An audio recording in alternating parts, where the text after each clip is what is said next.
반갑습니다. 대기업에서 반도체 전문으로 멘토해드리고 있는 류빈이라고 합니다. 이번에 영상에서 DIT 관련해서 설명을 드리도록 할 텐데, 이 DIT는 국내에서 몇 안 되는 어닝 장비 업체입니다. 이 어닝 장비 관련해서 좀 심층 있게 다뤄볼 거고요. 그리고 최근에 이 5세대 HBM 관련해서 수요가 급증을 하고 있는데, 이 삼성이 엔비디아에 이 러브콜을 보내죠. GTC 2024라는 이 행사에서 이 삼성이 처음으로 12단 저층형, 5세대 12단 저층형 HBM을 선보이는데 이 젠슨왕이 여기에 관심을 보이면서 테스트 해보겠다 이렇게 말한 것이 기사로 대대적으로 보도가 되죠. 이런 보도들 때문에 소부장 업체들의 이 주가 흐름이 굉장히 요즘 좋습니다. 그런데 이 단기적인 이슈, 그러니까 이스라엘과 이란 이 전쟁 이슈가 지난주 주말에 이 전쟁 이슈가 부각이 되면서 오늘 주가가 좀 전체적으로 빠지는 현상이 있어서 이런 단기적인 이슈 얘기해 보도록 하고요.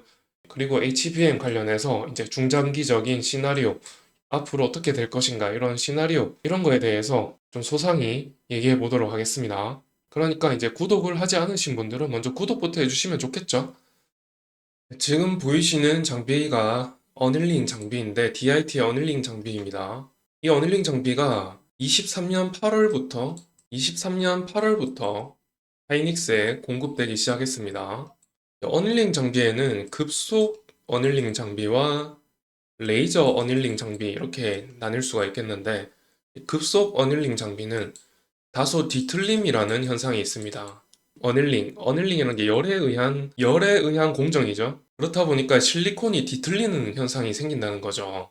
그런데 이 레이저를 이용한 이 어닐링 장비는 뒤틀림이 급속에 비해서 낮다는 거죠. 이런 장점 때문에 최근 곽강받고 있는 이 어닐링 장비입니다. 그래서 이 DIT가 하이닉스로 공급을 시작한 것이고요. 최근에는 삼성, 삼성에 의한 또 관심을 받기 시작했습니다.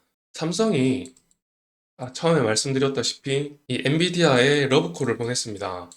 12단 적층량 HBM3E를 최초로 공개를 하면서 이 엔비디아에 러브콜을 보냈는데 엔비디아가 관심을 많이 보이면서 삼성과 계약을 한 것으로 보이고요. 그래서 삼성이 올해 하반기부터 이제 양산을 하는데 이 장비가 뭐냐면 웨이퍼 표면을 가공을 하는 겁니다. 웨이퍼 표면을 굉장히 미세하고 정밀하게 표면을 반듯하게 이 어닐링 하지 않는다면 굉장히 스크래치가 날 우려가 있다는 거죠. 스크래치라는 게 눈에는 보이지 않는 미세한 스크래치를 말하는 거예요. 표면이 반듯하지 않고 약간 거칠기가 이렇게 거칠다. 이러면은 반도체 칩으로서 형편없는 것이겠죠. 그래서 이거를 굉장히 반듯하게 가공을 할 때 가공하기 전에 어느 정도 단면을 강도 조절이라고 해야 될까요? 그런 강도 조절을 통해서 스크래치가 잘 나지 않게끔 하는 장비가 되겠습니다. 그래서 굉장히 필수적인 장비라고 보시면 되겠고, 이 수율적인 면에서요. 수율이라는 것은 이제 양품을 얼마나 받아내냐인데, 이 양품을 받아내는 것을 퍼센테이지로 계산을 했을 때, 삼성의 D램 같은 경우 80% 정도 양품을 받아낸단 말이죠. 그런데 하이닉스의 HBM은 이 수율이 60% 정도밖에 나지 않는다는 게 문제입니다.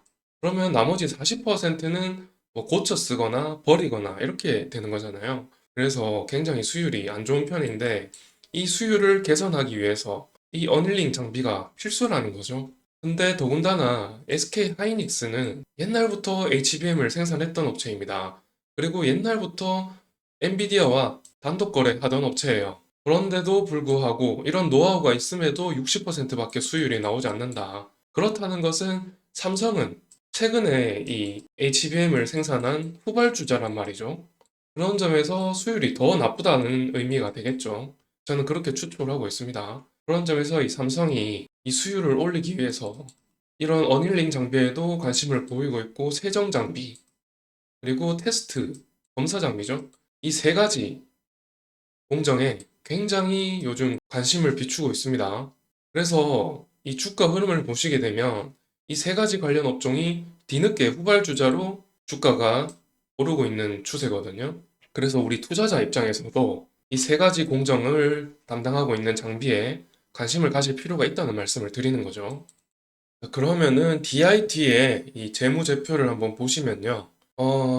이 22년에 굉장히 큰 성장을 했죠. 700억에서 무려 1300억까지 매출액을 급격하게 올렸습니다. 그러고 나서 2023년에는 무슨 일이 있었냐? 보시면은 대략 300억 정도 매출이 줄었죠. SK 하이닉스와 삼성이 중국에 소재한 공장의 가동률을 40%까지 감산을 시킵니다. 삼성은 이 반도체 분야에서 감산을 한 적이 단 한 번도 없는데요. 처음으로 초유의 감산을 결정을 하거든요. 그에 따라서 많은 소부장 업체들이 23년에 실적이 다 좋지가 못합니다. 삼성은 매출액 영업이익이 80%나 줄었어요. 이 반도체 분야에서 80%나 줄었는데 이런 실정이니까 이 소부장 업체들도 뭐 마찬가지겠죠. 그런데 20% 줄었네요, DIT는. 별로 IDM 업체들에 비해서는 크게 줄어들지는 않은 모습이지만 어쨌든 조금 선방한 모습입니다. 다른 소부장 업체들에 비해서. 그래도 어쨌든 감산에 의해서 매출이 줄었고요. 그런데 이제 24년에는 어떨까? 저는 이 24년 하반기부터는 굉장히 업황이 나아질 거라고 생각을 하거든요.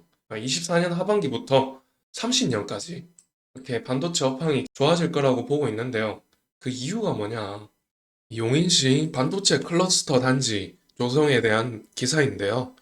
이 삼성이 여기 용인시에 350조를 투자하고 정부에서 650조를 투자해서 30년까지 반도체 클러스터 단지를 조성할 거라는 계획인데 여기에 여러 소부장 업체들이 포함이 됩니다.